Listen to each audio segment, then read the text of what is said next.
Muy buena noche. Bienvenido de nuevo a su programa Acción Positiva. Gracias por estar con nosotros y a todos los buenos amigos que nos ven y nos siguen y nos escuchan a través de la radio, que también pues está cubriendo este programa. Realmente hoy vamos a continuar con un tema que a todos los guatemaltecos pues nos tiene realmente en ascuas, y es el hecho de la resistencia pacífica, estas manifestaciones ciudadanas que se están presentando una tras otra, una tras otra. Se empezó el 25 de abril, seguimos el 16 de mayo, luego de nuevo se vuelve a estar el reciente pasado domingo en la Plaza de la Constitución. Ahí vemos nosotros a guatemaltecos de todos los orígenes, vemos ahí a mucha gente, desde mujeres, hombres, niños, realmente en una fiesta, en una alegría ciudadana muy interesante. Se entona el himno con mucho fervor y sobre todo esto se hace en una forma espontánea. No hay específicamente quien convoque, tampoco hay nadie que quiera robar el protagonismo y subirse a una tarima y empezar a hablar. No, es el pueblo que se está manifestando. Pero realmente la situación que sí se está generando en alguna forma, la inquietud que tienen muchos ciudadanos, es decir, no hemos fallado, aquí estamos presentes. Hubo un día en una de las concentraciones, el 16 de mayo, cuando hubo mucha lluvia, el guatemalteco afrontó la lluvia, se taparon como se pudo y estuvieron firmes. Pero la pregunta viene, ¿a dónde vamos? ¿Está lográndose realmente obtener los resultados que se quieren? Ya sabemos que han habido campañas para tratar de confundir a la gente, que no vayan, que sí vayan, meter campañas negras en el sentido de tratar de que el guatemalteco no acuda a este llamado cívico, pero no lo han logrado hasta el momento. Pero es importante, eso sí, que estas marchas ciudadanas, que esta primavera que está renaciendo en este momento, vaya, que salga esa flor que queremos. Y la flor que queremos es como una de esas lindas orquídeas bellísimas de Guatemala, una verdadera nación democrática en la cual los ciudadanos sean los soberanos, como lo indica nuestra propia Constitución, y que salgamos de ese lastre que todavía estamos viviendo, en el cual los corruptos se han entronizado y han venido a querer dominar, y desafortunadamente pues han dominado nuestro gobierno, nos han quitado la dignidad como guatemaltecos. Para seguir con el tema hoy, pues tengo un invitado muy apreciado por nosotros, el licenciado Danilo Roca Varías, a quien le damos la bienvenida. Licenciado, bienvenido a Acción Positiva. Muchas gracias, Francis. Yo realmente estoy impresionado de la capacidad de síntesis que tuviste para narrar y decir cómo realmente han acontecido los hechos, unos hechos históricos que han acumulado una carga seguramente que por muchísimo tiempo no había tenido cauces ni canales de expresión. Lo que es lamentable, porque los partidos políticos debieran de llenar esa función. Esa intermediación entre la sociedad y el Estado es la tarea fundamental de los partidos políticos. Pero en Guatemala, desafortunadamente, ya todos lo sabemos, y es lo que denuncia, entre otras cosas, la población, o evidencia la actitud de la población, es que no tenemos ese soporte comunicacional que pudiera darle la posibilidad al guatemalteco de encontrar su cauce ideológico, de encontrar su participación política y expresarse en consecuencia sobre su propio futuro.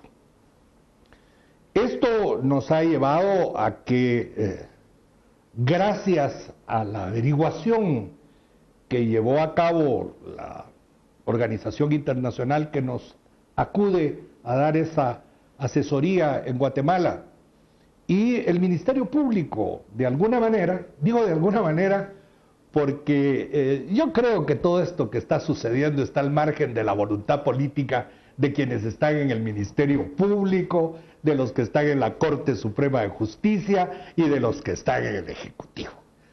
Afortunadamente, yo que he sido durante toda mi vida un defensor a ultranza de la soberanía del Estado guatemalteco, en consonancia con la soberanía popular, que es la capacidad del pueblo de expresar y darse sus propias formas de gobierno y de conducta en el gobierno, creo que la presencia de esa embajada en la Avenida de la Reforma y de la CICIG, pues contribuyeron o han contribuido de alguna manera, y hay que decirlo, es decir, el embajador es un presidente en Guatemala tras la presidencia, y la CICIG es como su espada de Damocles amenazando constantemente con quitar la cabeza al que se oponga a los designios tomados con muy buen tino para tratar de sanear la democracia en Guatemala.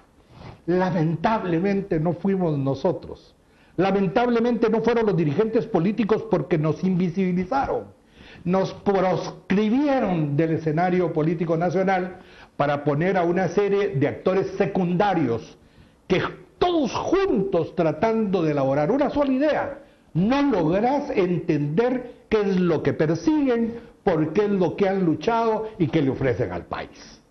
Una dirigencia política disminuida a niveles que dan pena.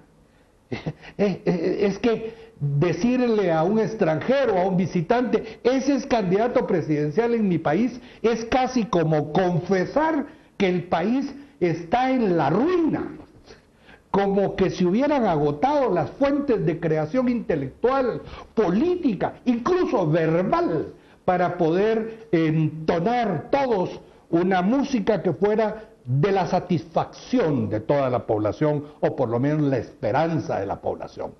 Estamos en una situación tan pobre que desde luego la caída del sistema no elimina la caída de los partidos políticos.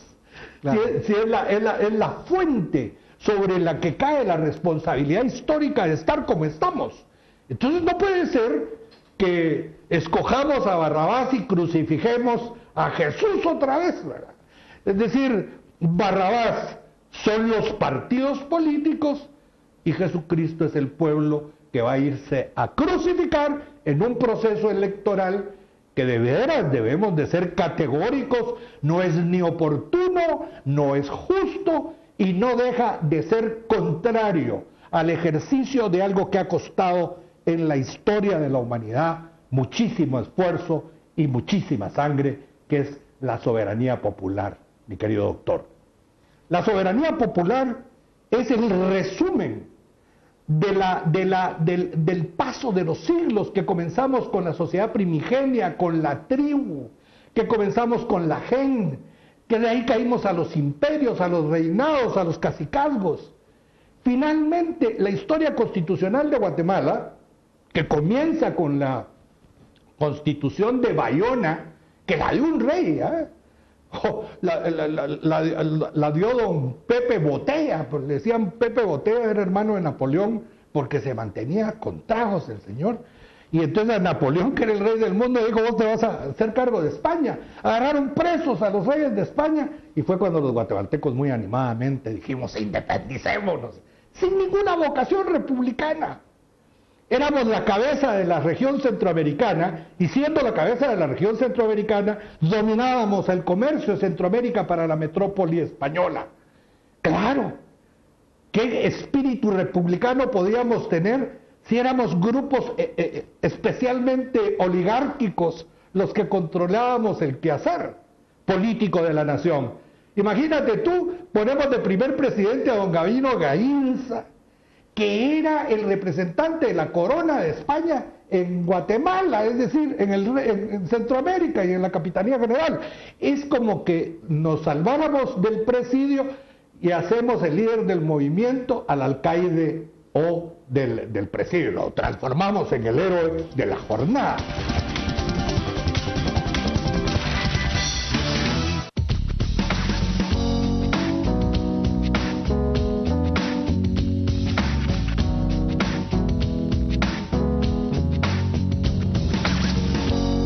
Santa Lucía, en tu mesa todo el día.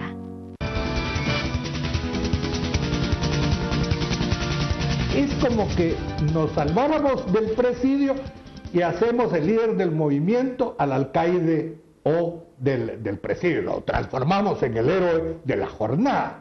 Esa vocación es terrible. Bueno, pero si tú te das cuenta en ese sentido, Danilo, por ejemplo, aquí le hemos mencionado muchas veces, ¿no? Cuando tú dices, a ver qué vocación republicana y sobre todo, a ver qué reto hemos tenido. Como tú dices, el señor Gabino Gainza entra con un sombrero, le da la vuelta y sale con el otro.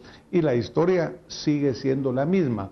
Yo creo que esa preocupación que tú has expresado de esta soberanía popular, porque la misma Constitución Política de Guatemala lo dice muy clara, la soberanía reside en el pueblo. Pero el pueblo ya está agotado, ya está aburrido de esa clase política que tú mencionas, que ha venido fallando. Pero ahora ha habido este florecimiento, nos hemos lanzado a las calles, has visto tú a toda la gente manifestando, pero se encuentra con ese muro que pareciera ser impenetrable.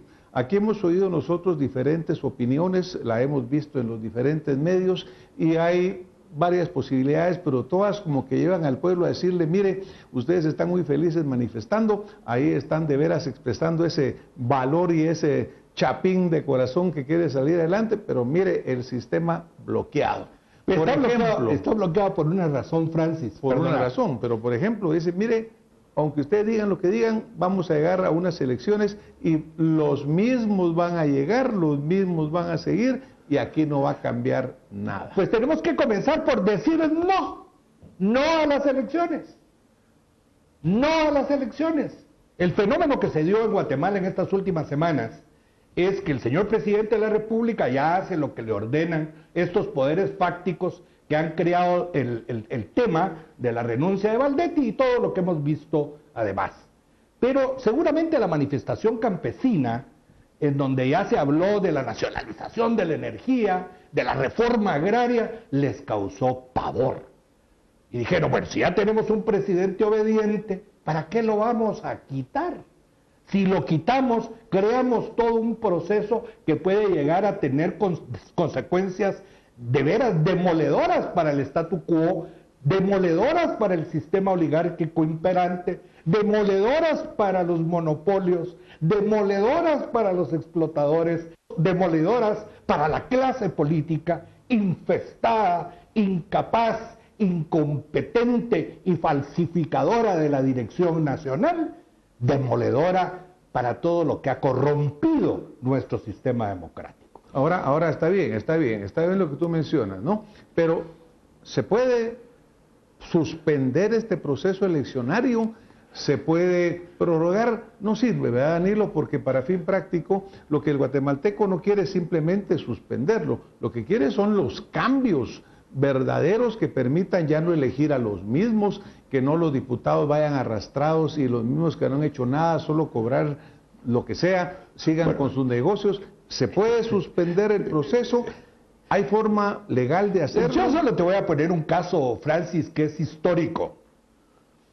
Constitucional no fue, por ejemplo, en la elección por parte del Congreso de Ramiro de León Carpio a la presidencia de la República, porque así lo dispuso la Corte de Constitucionalidad, cuando constitucionalmente le tocaba a otra persona hacerlo. Pero el clamor popular era de tal manera, y los intereses creados para transformar a los bancos en los únicos que podían mantener el sistema financiero del Estado y evitar que el Banco de Guatemala pudiera prestarle dinero a la sociedad a través de los programas del Estado, enriquecer a los bancos, destruir totalmente a la clase media, ahogándola con las tarjetas de crédito para el consumo, para que te llamen 400 veces exigiéndote un pago en un lugar donde no hay trabajo, donde no hay oportunidades, en donde no te dan dinero para invertir porque prefieren darte dinero para el consumo, para ahogarte en las deudas del consumo a las que tenés que apelar.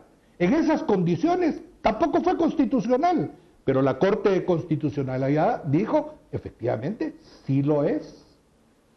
Es en consecuencia un aparato que califica si el soporte político es lo suficientemente importante. Nosotros tenemos instituciones como la de la consulta. En casos de especial relevancia, dice la Constitución Política de la República, se le puede consultar al pueblo.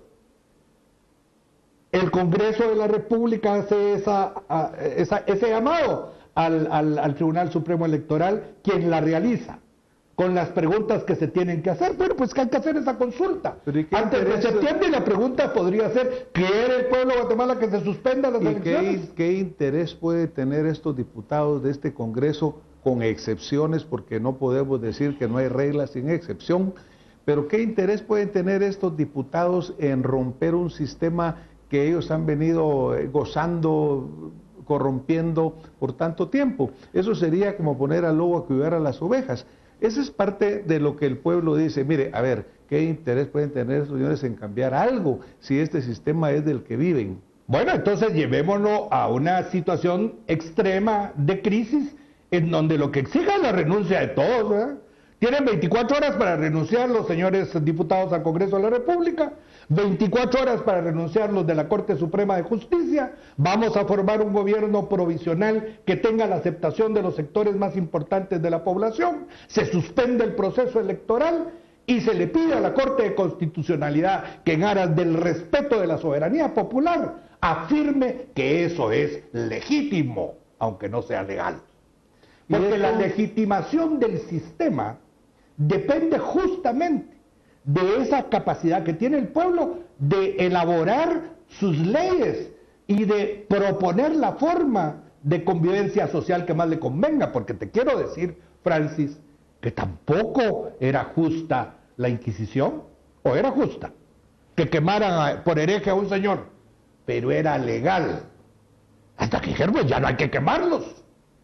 Tampoco era justo que se hicieran esclavos, pero todo el sur de los Estados Unidos, con África como surtidor de esclavos para el Caribe y para los Estados Unidos y para todo el resto del mundo, legitimaba un sistema de explotación humana en donde la personalidad, los derechos y todo lo que pudiera fundamentar la existencia misma del ser humano no tenía ninguna razón de ser. Se abolió la esclavitud.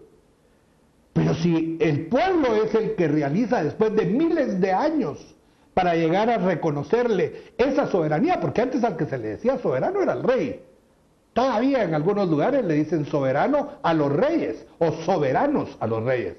Trasladarle esa soberanía del monarca a la población, ese es un hito histórico de cientos de años. No fue un pensamiento improvisado, este es un proceso de larga data. Claro. Entonces no podés vos de un plumazo también, porque hay una élite corrompida que no quiere que se cambie, que el pueblo de Guatemala soporte esa enorme freno frente a un proceso que le es ajeno. Pero lo más grave, quizás esto es lo más grave, que el proceso político es resultado de la corrupción. Nadie ignora que en el Congreso de la República se les dieron cuotas en efectivo a través de obras públicas a los partidos punteros para que dispusieran de esos recursos. Incluso se dejaron de pagar proveedores para trasladarles a ellos esos recursos. Ese recurso, bueno, pues si lo sé yo, que soy un simple ciudadano, lo sabe, todo el mundo lo sabe. Esas son las cosas que a uno le irritan, porque también lo sabe la embajada, también lo sabe la CICIG. Claro, y entonces ahora todo el mundo lo sabe, pero eso posiblemente es políticamente inconveniente.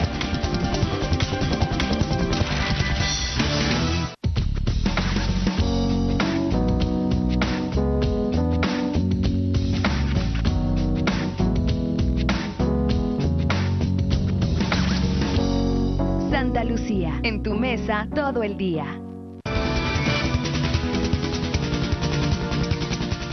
Esas son las cosas que a uno le irritan, porque también lo sabe la embajada, también lo sabe la CICIG. Claro, y entonces ahora todo el mundo lo sabe, pero eso posiblemente es políticamente inconveniente. Ahora lo que se menciona, obviamente, de lo que tú dices, yo creo que en gran parte resume lo que el pueblo quiere. Dice, ¿cómo vamos a pasar otros 4 años con esta misma gente? Buscando ver cómo se eternizan, a lo mejor hasta logran encontrar alguna forma de veras eternizarse, como ha pasado en otros países. Pero, ¿cuál es la respuesta que se usa mucho o que viene con la que quieren asustar? Mire, es que vamos a romper la institucionalidad. No, la institucionalidad está rota. ¿Cómo está rota? Bueno, está rota desde el momento en que quienes juraron defender la Constitución demostraron todo lo contrario. Es decir, el hecho de que nosotros acá no tengamos un sistema que cuide de tal manera, preserve la institucionalidad, como es el caso de los Estados Unidos, en donde una llamada telefónica además le cuesta el cargo a Richard Nixon. Es decir, la posibilidad de que alguien esté mirando de manera ilegal los actos de la competencia son suficientes para que caiga un régimen. En Francia es suficiente que un ministro tenga un amante, que, caso prófumo, que podía revelar datos estratégicos de la Francia, que tenía que cuidar sus secretos de Estado para que se fuera el ministro. Pero aquí primero se va la población agotada a su casa antes de que los muchachos decidan abandonar los despachos. Claro. Pero es que el 23 de marzo del 82, por ejemplo, ya había un presidente electo. Lo había reconocido el Congreso de la República. Supuestamente había ganado las elecciones y había sido reconocido por el Tribunal Supremo Electoral. Y amaneció el 23 de marzo del 82 y no estaba ya ni Lucas, no estaba ya ni el general Guevara, no estaban los diputados electos, ni los alcaldes electos en ese proceso, porque se anuló con la satisfacción del pueblo. ¿Qué estamos esperando? ¿Que haya otro 23 de marzo? Por ejemplo, en Guatemala, si tú te das cuenta, después de que cae Roxana Valdetti, después que se destapa todo este asunto, vemos que los principales culpables todavía siguen sin tener ningún castigo. Hasta ahorita hay algunas tímidas acciones de que les ponen una orden internacional de arresto un mes después para darle tiempo suficiente. Recientemente en un medio sale publicado que este señor Monzón, 3 días antes de irse, aparentemente va a su oficina a limpiarla, antes de irse en este viaje que sabrá Dios por qué se fue a recibir un honoris causa, que también sabrá Dios de dónde y cómo llegó. Yo creo que ni Dios sabe, porque prácticamente es imposible que eso sucediera en un país decente, en una forma no corrupta. Pero para fin práctico volvemos a que el sistema como que está empezando a defenderse, se enconcha sobre sí mismo. Recientemente hablamos aquí que la permanencia del presidente en esa posición ya es ilegítima porque el pueblo ya no lo quiere, pero él sigue encubriendo y sigue protegiendo a los que están alrededor, incluyendo a los que están claramente señalados. ¿En qué momento se vuelve legítimo este clamor popular, esta soberanía? Tú hablas de, por ejemplo, lo que sucedió en el 82, cuando hay un golpe y de repente pues Lucas sale, Aníbal Guevara ya no llega a la presidencia, fue un movimiento militar, pero en este momento ya no hay movimientos militares. ¿Es la fuerza del movimiento cívico suficiente para cambiar y que las instituciones como la Corte, como el Congreso, se muevan? Yo digo que va a ser inevitable.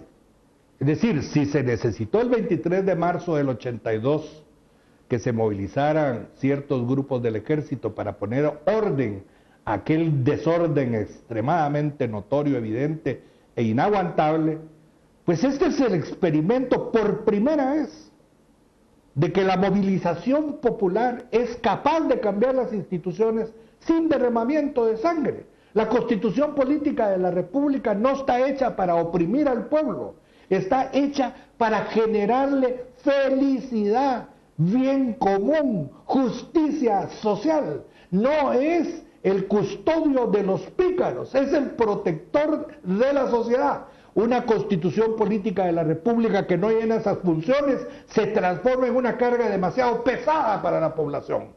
Y en este sentido, yo no digo que la Constitución sea mala, pero la Constitución Política, por ejemplo, actualmente no permitiría que una reforma a la ley electoral y de partidos políticos pudiera, en todo caso, hacer que los gobernadores fueran electos, porque es constitucional. Tendría que ir a una constituyente. Necesariamente. No podría ser que la reelección de los alcaldes no se diera, porque está en la Constitución.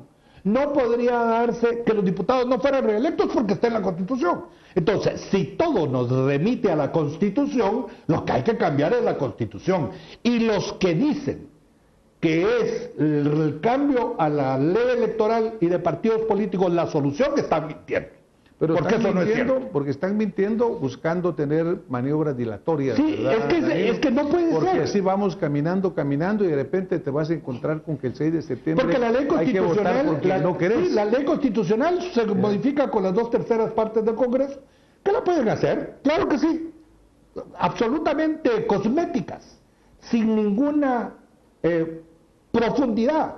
En tanto que comenzamos a discutir las reformas que tampoco van a ser aplicables para septiembre, sino para el 2016, cuando quien esté en la presidencia esté tratando de entronizarse y haciendo maniobras para evitar que esa voluntad popular se vea reflejada en actos concretos y políticamente aceptables. Dentro de las pancartas que estaban en el parque las veces que hemos ido, hay unas que dicen, ahora es el momento, hoy. Porque obviamente ya la clase política empezó a defenderse, ¿no? Y ya hay comisiones, ya hay mesas que van a discutir, ya van a salir camellos donde debían de salir caballos, es decir, ya vamos a empezar a dorarle otra vez al pueblo otros 4 años. Y como tú dices, resulta que el próximo va a querer entronizarse y quedarse ahí para siempre. Pero, a ver, Danilo, tú eres un hombre que tiene una trayectoria política, no la mencionamos en tu presentación porque todo el mundo conocemos mucho de tu carrera. Has estado en diferentes tipos de movimientos, hablaste del 23 de marzo del 82, una historia política en la cual ha habido de todo. ¿Cuál Pues es sí, me tocó estar en la TGW el 23 de marzo del 82. Exacto, cuando oíamos la marimba con aquella música característica que todos decíamos, aquí está pasando algo. Danilo, a ver, ¿qué podemos hacer realmente? ¿Qué puede hacer el pueblo soberano para tener... Obligar al Congreso de la República, o que en el Congreso de la República algún diputado tenga la solvencia con un grupo de diputados amigos de la democracia y amigos del pueblo, de promover la consulta popular, que ellos la pueden hacer para que el pueblo de Guatemala, en un plazo como el que está determinado por la propia Constitución Política de la República, se manifieste con una sola pregunta: ¿quieren o no queremos los comicios electorales en septiembre? A partir de que se legitime eso, va aparejada la renuncia del presidente de la República y la constitución de un gobierno de transición en donde ninguno de los ministros que está ahora puede estar ocupando ni siquiera un espacio cercano al Palacio Nacional, ni a ninguna dependencia pública, en donde en la transición, que puede ser de 90 días o de 120 días, el pueblo de Guatemala pueda confiadamente, en primer lugar, agotar a quienes ya se sobrepasaron su techo financiero y que en el momento en que dijeran que no hay elecciones, no va a haber ningún instituto que quiera hacer negocios en el futuro, o asociación, o bien empresa, que vaya a dejarles medio lengua. Y como siempre sucede, imagínate tú un partido que tiene la capacidad de devolver 7 millones de quetzales de un plumazo. Sería interesante ver de dónde salió esa plata, ver de dónde regresa, porque, a ver, qué maravilla que hoy lo pueden devolver, pero antes lo recibieron. ¿Qué pasa si no hubiera salido el escándalo a la luz pública? Ahí estaría guardado. No, guardadito no estaría. No, guardado no. Sí. Danilo, nos vamos a tener que ir, pero sí, yo quisiera reafirmar algo de lo que tú dijiste. ¿Existe ese mecanismo de la consulta popular? Ese es el que debiéramos de estar discutiendo. Legítimo, existe. Lo puede hacer el Congreso y lo puede hacer el Congreso. Sí, lo puede hacer. Y yo creo realmente, de veras te agradecemos esta luz, y yo creo que obviamente habrá quien piense que no, habrá quien piense que sí, quien piense que no, invitados por favor a hablar aquí con Acción Positiva y venimos y seguimos discutiendo el tema. Pero ya el pueblo de Guatemala ya no puede seguir siendo engañado, ya no puede seguir verdaderamente dándonos o envolviéndonos con mentiras. Guatemala quiere respuestas, los ciudadanos queremos respuestas y queremos cambiar un sistema corrupto, deleznable, rechazado. Danilo, hoy nos vamos a tener que ir. Muchas gracias por tu contribución. Heroica tu contribución al momento crítico que vive Guatemala. Te felicito y me siento muy orgulloso. Vos sos de la tierra de Juan José Arévalo Bermejo, nuestro pariente, y desde luego un hombre que marcó las pautas de la honestidad y la franqueza de comunicación con su pueblo. Felicitaciones, Francis, esta tribuna es maravillosa y debes de seguirla manteniendo. Muchas gracias, Danilo, y a ustedes que nos han estado viendo, escuchando, acompañando como todos los domingos. Nos vemos la próxima semana con más Acción Positiva.